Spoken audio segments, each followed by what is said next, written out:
We don't have a clear idea of what this new policy is, or in fact what is new about it. We did hear from Secretary Tillerson that strategic patience policy is finished. That is the policy the Obama administration had been following, and you can see that over those 8 years North Korea made massive steps in its nuclear and missile program. He did say that the only way that North Korea would have economic security and peace is to give up its nuclear weapons, and he said that they were exploring a new range of policy, a new range of diplomatic, security and economic measures. All options are on the table, is what the top US diplomat said. He also said that they don't believe conditions are right for talking to North Korea at this point, so very clearly saying that negotiations are not on the table, and said there's no intention of ending military exercises. The US and South Korea are holding their massive annual exercises here in South Korea at the moment, which infuriates North Korea every single year. China has been asking them to put those on hold.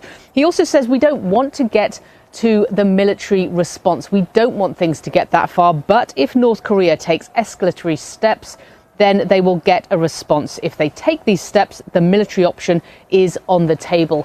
So also we heard from the Secretary of State saying this isn't an Asian problem, it's not a Northeast Asian problem, it's not an American problem, it is a global problem, calling on more countries to do more to try and stop North Korea, saying the United Nations Security Council has not reached the end yet. There is much more that they can do when it comes to sanctions. CNN. The U.S. would consider military action against North Korea if it was provoked, Secretary of State Rex Tillerson said Friday. Speaking in Seoul at a joint press conference with South Korean Foreign Minister Byung-se, Tillerson said Washington's policy of strategic patience had ended. Certainly, we do not want things to get to a military conflict.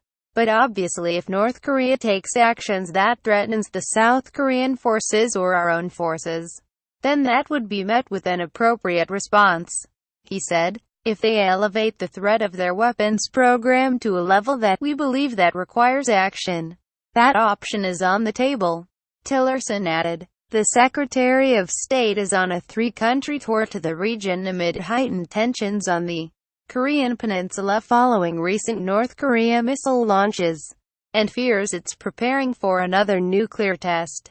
Read more in Tokyo Thursday. Tillerson said efforts over the past 20 years to halt North Korea's nuclear development had failed. He said it was time for a new policy on North Korea, but released no details. It is clear that he sees Beijing, where he will fly to Saturday, as a key part of Washington's new approach. U.S. Secretary of State Rex Tillerson visits the DMZ on the border between North and South Korea. A senior Chinese official told CNN this week that Beijing plans to present its own plan to